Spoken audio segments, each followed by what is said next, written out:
আমার ছেলেটাকে কত কষ্ট দিয়ে মেরেছে, ওরা যদি আমার ছেলেটাকে গুলি করে মারতো তবু তো আমার কিছু মনে হতো না। যে গায়ে আমি কোনোদিন কাউকে হাত দিতে দিই নাই, জোর গায়ে দাগ হবে, সেই গাটাকে ও তো কত কত বিক্ষত করে নিয়ে গেছে।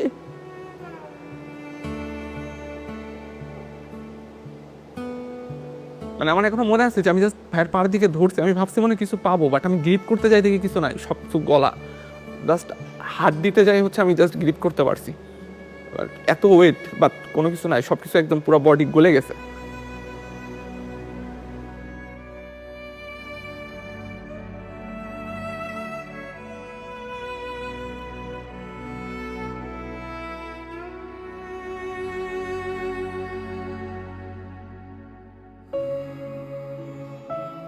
আমি দেশ নিয়েও ভাবতো, ও সবসময় দেশের কথা চিন্তা করতো।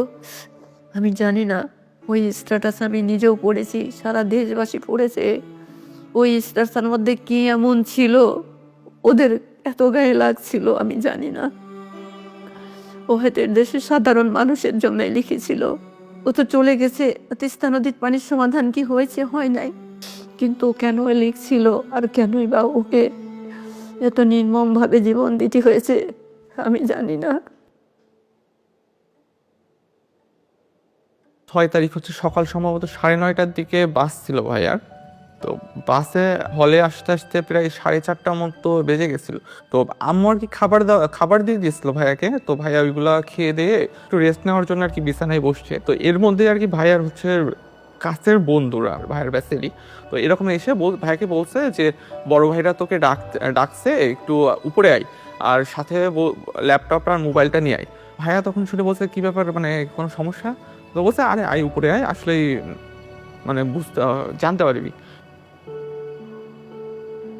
তাকে মেনলি ডেকে নেয়, সে আমাদের ইন্ডিয়া বাংলাদেশের যে ডিপ্লোম্যাটিক সম্পর্ক ফেনী নদী নিয়ে মেনলি একটা পোস্ট করে, যেটা ছাত্রলীগের তখনকার যারা নেতাকর্মীরা ছিল তাদের এটা খুব গায়ে লাগে। তো রুমে ডেকে নেওয়ার পর থেকে তাকে বিভিন্ন প্রশ্ন করা হয়, জিজ্ঞাসাবাদ করা হয়, তার ফোন চেক করা হয়, তার ল্যাপটপ চেক করা হয়। এবং তারা যখন তার ফোনে বা ল্যাপটপে তেমন কিছু মানে সলিড কিছু যখন না পায়, তো তারা যেটা সন্দেহ করে যে সে হয়তো অনেক কোনো কিছু হাইড করছে, তাকে তারপর ফিজিক্যালি টর্চার করা শুরু করা হয়। তাকে থাপ্পড় দেওয়া হয়, স্ট্যাম্প নিয়ে আসা হয় পাশের রুম থেকে, স্ট্যাম্প দিয়ে মানে অমানসিকভাবে খুব বেশি হিট করা হয় এবং একটা পর্যায়ে যে স্ট্যাম্প ভেঙে যায়। এর কিছুক্ষণ পরে আবার আরেকটা স্ট্যাম্প নিয়ে তাকে মারা হয়। তো সে একটা সময় পর সে যে মাটিতে লুটিয়ে পড়ে, সে বমি করে। আম্মু আসলে ওই টাইমে মোটামুটি 9:30টার দিকে হচ্ছে কয়েকবার কল দেওয়ার চেষ্টা করে, কিন্তু আম্মুর কল হচ্ছে ধরে নাই। তো আম্মুর কল না ধরার পরে হচ্ছে আম্মু আমাকে কয়েকবার এসে হচ্ছে বলছে যে কি ব্যাপার, হচ্ছে ভাইরে কল দিতেছি, কল ধরতেছে না কেন? তারপরে হচ্ছে 10:30টার দিকে আবার বলতেছে ভাইয়া কল ধরে না। তখন আব্বু অলরেডি ঘুমায় গেছে। তখন আর কি আমি হচ্ছে একটু চেক করতে গেলাম যে দেখি ভাইয়ার হচ্ছে ফেসবুকে অ্যাক্টিভ আছে কিনা, বা হচ্ছে ব্যাপার কি হচ্ছে ভাইয়ের কোনো রুমমেটের নাম্বার পাওয়া যায় কিনা। তো তখন আর কি ঢুকতে যেয়ে দেখি ফেসবুকে অ্যাক্টিভ, আর আমি ভাবলাম যে যেহেতু ফেসবুকে অ্যাক্টিভ আছে মনে হয়, তার মানে হয়তো মোবাইল চালাইতে মনে হয় ঘুমায় গেছে, যেহেতু অনেক টায়ার্ড। তো এই কারণে আম্মুকে বললাম যে যেহেতু জার্নি করে গেছে তো মনে হয় টায়ার্ড, এই জন্য মনে হয় ঘুমায় গেছে। তো এর মধ্যে আর হচ্ছে ওই দিন রাতে আর হচ্ছে আমাদের সাথে কোনো কথা হয় নাই। তাকে মোটামুটি মারতে মারতে তার তলপেটে হিট করা হয়। মৃত্যুর পর আমরা যেটা পরে দেখিয়েছিলাম তার বাড়িতে, তার পুরা 2 হাত 2 পা একদম কালশিটে পড়ে গিয়েছিল। তাকে শরীরে এমন কোনো জায়গা নেই যেখানে তাকে হিট করা হয় না। একটা পর্যায় পর সে যখন একদম খুব বমি করে ফেলে, তাকে ওয়াশরুমে নিয়ে ওয়াশ করা হয়, এরপর আবার রুমে নিয়ে মারা হয়।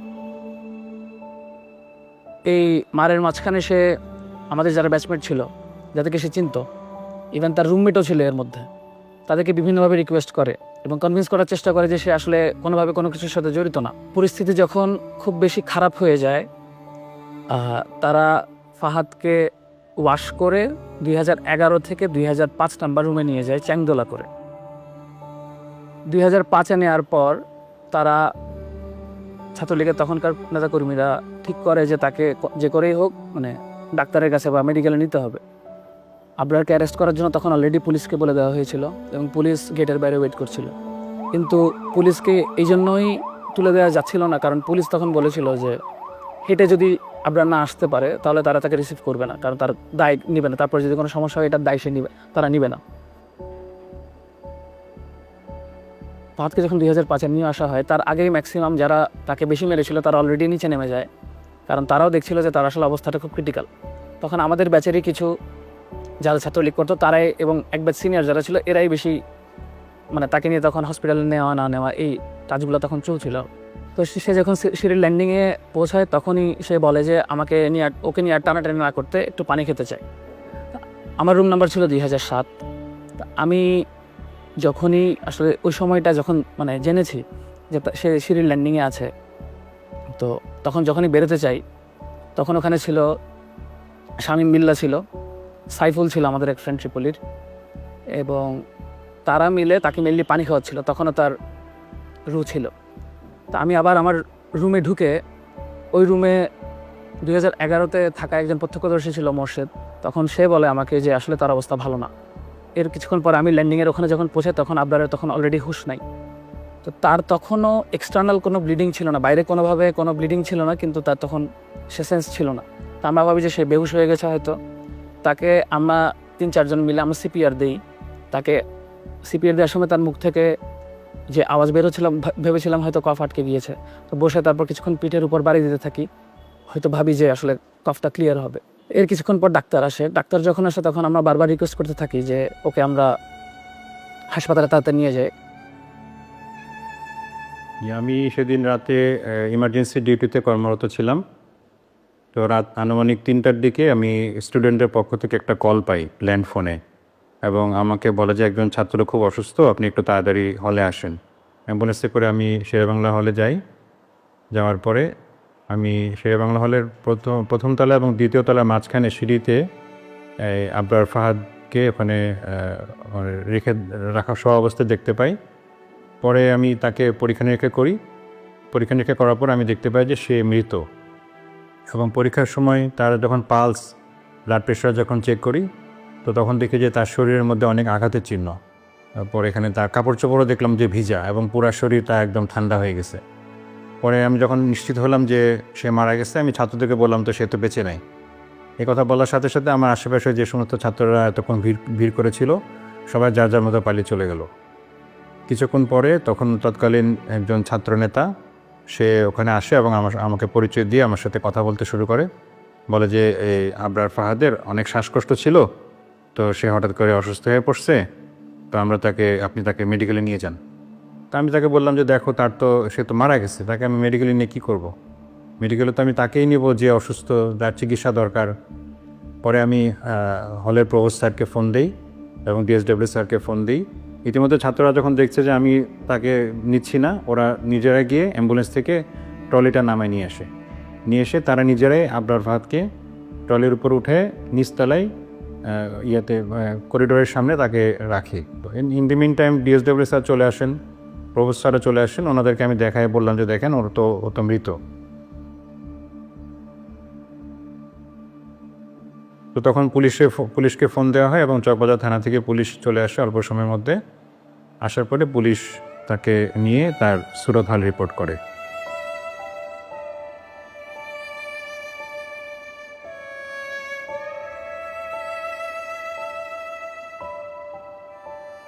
যেখানে একজন ডাক্তার এতটুকু মেরুদণ্ড দেখাইতে পারছে, সেখানে আমাদের ডিএসডব্লিউ স্যার তখন রুম থেকে বের হয়ে গেছেন স্টুডেন্টের কথা না শুনে, শুধুমাত্র ওই খুনিটার কথা শোনার জন্য। তখন যে আমাদের বইয়ের ছাত্রলীগের যে সেক্রেটারি, আমাদের শেরে বাংলা হলের যে ছাত্রলীগের সভাপতি রাসেল, 1 নম্বর আসামি আমাদের এই মামলা, সে ডিএসডব্লিউ স্যারের সাথে একদম নর্মালি ফ্র্যাঙ্কলি কথা বলছিল, এবং কেমনে মানে ঘটনাটা কেমনে সলভ করা যায় বা কেমনে ইজি করা যায় এই ব্যাপার, মানে তাদের কথাবার্তার মধ্যে কোনো ধরনের রিগ্রেট ছিল না, কোনো অনুশোচনা ছিল না, কোনো ভয় ছিল না। আমরা তখন আমাদের নিজেদের রুমে, এবং তখন পরিস্থিতিটা আসলে এমন যে আমরা জেনারেল স্টুডেন্টরা যে একটা প্রতিবাদ করবো এতটুকু মেন্টাল সিচুয়েশন, এতটুকু সাহস আমাদের কারোর মধ্যে ছিল না। পরবর্তীতে আমি নিজে অবাক হয়ে যাই যে আমি কীভাবে ওই সময় নিজেকে ধরে রাখছিলাম যে একটা ডেড বডির সামনে এবং এতগুলো ছাত্র সামনে আমি কথা বলতেছি। তারা হয়তো আমার গায়ে হাতও তুলতে পারতো, কিন্তু আমি কেমনে জানি ওই সময় নিজেই কেমনে জানি প্রিপেয়ার্ড হয়ে গেছিলাম। পরবর্তীতে যখন সময় যেতে থাকে আমার কেমন একটা মনের মধ্যে ভয় কাজ করতেছিল যে আমি কি করলাম, আসলে কি কাজটা ঠিক করলাম নাকি ভুল করলাম, হ্যাঁ, না কি করা উচিত ছিল। তারপর ভোরে যখন আমরা উঠি 4:30টার দিকে, ওঠার পরে এখন থেকে একটা কল আসলো, আমি নামাজে দাঁড়াইছি ওই সময় ফজরের সুন্নত করার জন্যে। আর ওই সময় একটা ফোন আসার পরে কি আবার জিজ্ঞাসা করে আবরার ফাহাদ কী হয়, কি কোথায় লেখাপড়া করে, বিভিন্ন প্রশ্ন করার পর কয় সে খুব অসুস্থ, মারাত্মক অসুস্থ, আপনি যদি কোনো আত্মীয় স্বজন ঢাকায় থাকে তারপর ঢাকাতে ওই ঢাকা মেডিকেলে সে আছে, মেডিকেলে পাঠিয়ে দেন। ফজরের আজানের সম্ভবত কিছুক্ষণ পরে আব্বু আমাকে ঘুম থেকে ডেকে বলতেছে যে এই হচ্ছে ভাইয়া নাকি খুব অসুস্থ, ঢাকা মেডিকেলে নিয়ে গেছে, বুয়েট থেকে কল দিছিল, তুই দেখ তো ভাইয়ার রুমমেটদের কারো নাম্বার হচ্ছে আছে কিনা, থাকলে দে একটু কথা বলি। তো আমার কাছে হচ্ছে ভাইয়ার রুমমেটদের কোনো নাম্বার ছিল না, বাট আমি হচ্ছে চিন্তা করলাম যে দেখি যে ফেসবুক থেকে হচ্ছে কোনো নাম্বার পাওয়া যায় কিনা প্রোফাইল থেকে। তো ফেসবুক প্রোফাইলে যাওয়ার সময়, ভাইয়ার রুমমেটের ফেসবুক প্রোফাইলে যাওয়ার সময় আমি দেখতে পাই যে যে হচ্ছে ফার্স্টে একটা পোস্ট যে হচ্ছে আমাদের 17 বছরের শিক্ষার্থী আবরার ফাদার নেই, আমরা তার লাশ উদ্ধার করছি সিঁড়ির নিচ থেকে, আমরা জানি না তার কিভাবে কি হয়েছে, আমরা এর বিচার চাই। আমার যেন ও এখন সবচেয়ে বড় কষ্ট হয়। ওকে যখন মেরেছে তখনও হয়তো মা বলে চিৎকার দিতে পারি নাই। আপনারে যখন হচ্ছে জানাজা পড়া হবে, আমরা সবাই আশা করতেছিলাম আচ্ছা ঠিক আছে, এতক্ষণ পর্যন্ত ভিসি স্যার আসেন নাই, সমস্যা নাই, এখন স্যার আসবেন অ্যাটলিস্ট। কিন্তু সবাই অবাক হয়ে গেছে, তখনও ভিসি স্যার আসেন নাই। ইভেন পরের দিন ছাত্ররা আন্দোলন করতেছে, ছাত্ররা আমি বুঝাইতে পারবো না যে সিচুয়েশনটা কেমন। ছেলেপেলেরা বিশ্বাস করতে পারতেছে না যে আমার একটা ফ্রেন্ডকে এখানে মেরে ফেলা হয়েছে, নেক্সট টার্গেটটা আমি হইতে পারতাম, আমাকে মেরে ফেলা হবে। ছাত্ররা আন্দোলন করতেছে, স্যারের অপেক্ষা করতেছে, স্যার পরের দিন আমাদের সাথে দেখা করেন নাই।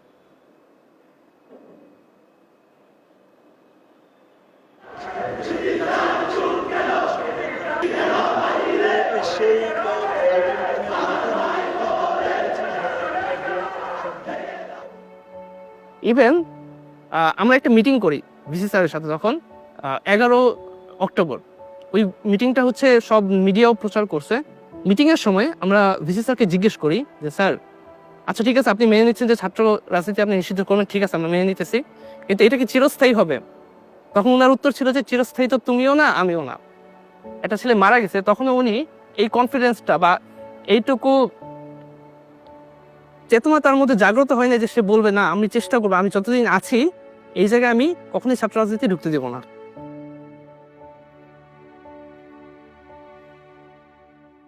আমার জানা মতে প্রত্যেকটা পাবলিক বিশ্ববিদ্যালয়ে একটা টর্চার সেল ছিল। কি ধরনের একটা শিক্ষা প্রতিষ্ঠান গড়ে উঠতে পারে যেখানে তার মধ্যে টর্চার সেল থাকাটা তার একটা আবশ্যক অংশ? আমাকে যদি প্রশ্ন করেন যে আপনার আসলে অপরাধটা কি, তাকে কেন এভাবে হত্যা করা হয়েছে, প্রথম পয়েন্ট যেটা আসবে সেটা হলো সে বাংলাদেশের স্বার্থ বিরোধী যে কাজগুলা গত সরকার করতো, গত আওয়ামী লীগ সরকার যে কাজগুলো করেছে তার প্রতিবাদ করা, তার নাম্বার 1 পয়েন্ট। ধর্ম পালন আর দেশের স্বার্থে কথা বলার বাইরে আসলে আবরার ফাদারের আর কোনো অপরাধ ছিল হচ্ছে কাইন্ড অফ, যদি বলি এই বাংলাদেশে জন্ম নেওয়া, কাইন্ড অফ জিনিসটা আসলে এরকমেরই হয়ে গেছে, আর বইটা ভর্তি হওয়া।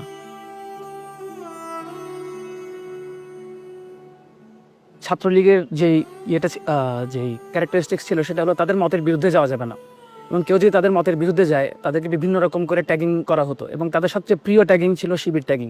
ছাত্রলীগ আসলে আবরারকে শিবির ট্যাগ দিয়ে তাকে হত্যা করার একটা এক্সকিউজ পায় এবং তাকে শেষ পর্যন্ত হত্যা করে। ভাইয়ার মাধ্যমে জানতে পারবে যে আমাদের ইন্ডিয়ার যে বঞ্চনা, শোষণ বঞ্চনার কারণে আমাদের যে দেশের যে স্বাধীনতা বা সার্বভৌমত্ব কতটুকু ছিল এটা দেশের মানুষ জানতে পারছে। আর আশা করি যে ভবিষ্যতে দেশের মানুষ এই ব্যাপারটা নিয়ে সচেতন হবে। ভারতীয় আধিপত্যবাদের যেই রোলটা প্লে করতো আওয়ামী লীগ, এটা যারাই এক্সপোজ করতো বা যারা এটাই পাবলিকলি এক্সপ্রেস করতো, এটা আওয়ামী লীগের আসলে সহ্য হতো না। তো রুট লেভেলে ছাত্রলীগকে দিয়েই যারা এরকম প্রতিবাদ করতো তাদের শাস্তা করা হতো, এবং আমি মনে করি আবরারের যে হত্যাকাণ্ড এটা এরকমই একটা শাস্তা। আবরার ফাহাদ আর জুলাই দুইটা আসলে ওতপ্রোতভাবে জড়িত, কারণ আবরার ফাহাদে আমাদেরকে পথ দেখাইছে যে মানে আমাদের পথ দেখাইছে বলতে আমরা যারা সবসময় মনে করছি যে আমার কাছে তো পড়াশোনা করা, রাষ্ট্র কি করবে, পররাষ্ট্রনীতি কি হবে, ইন্ডিয়ার সাথে আমার কি সম্পর্ক হবে, এগুলো নিয়ে আমি মাথা ঘামে কী করবো, এগুলো তো রাজনৈতিক দলদের বিষয়। তো ওই জায়গা থেকে আবরার ফাহাদ আমাদের একটা বড় একটা অংশের জন্য সে পথ প্রদর্শক ছিল।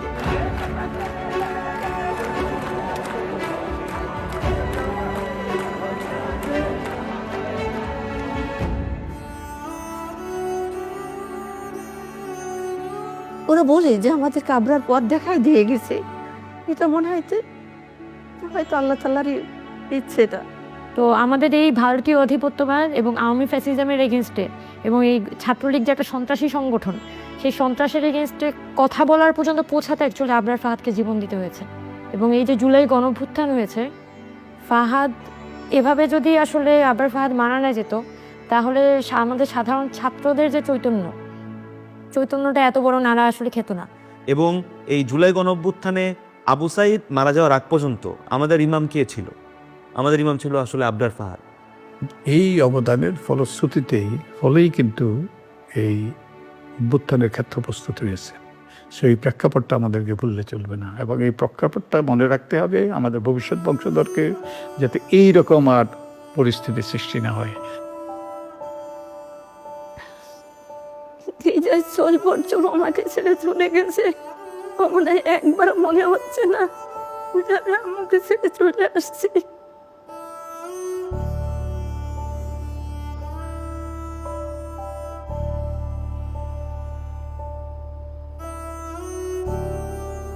আবরার ফাহাদকে স্বাধীনতা পদক দেওয়া হয়েছে, এটা তো গুরুত্বপূর্ণ জিনিস।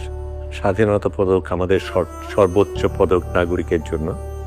আমি তাকে মুক্তিযোদ্ধা বলবো, কারণ সে দেশের জন্য প্রতিবাদ করেছে, দেশের জন্য লড়াই করেছে। একটা মেধাবী ছেলে বেড়ে উঠছিল, তার কত স্বপ্ন ছিল, আমাদের কত স্বপ্ন ছিল, সেই সব হারিয়ে গেছে। সেটাকে তো একটা পুরস্কার দিয়ে সেটা করা যাবে না। তবে এটাকে যে স্বীকৃতি দেওয়া হয়েছে সেটা আমি সাধুবাদ জানাই। সবচাইতে ভালো স্বীকৃতি কিনা আমি জানি না। আমি মনে করি যদি সত্যিকার অর্থে আমরা দেশটাকে বদলাতে পারি, এমন একটা দেশ গড়তে পারি যেখানে আরেকবার আবরার ফাহাদের মতন আরেকজন জান দেবে না, সেটাই হবে তার জন্য সবচেয়ে বড় পুরস্কার।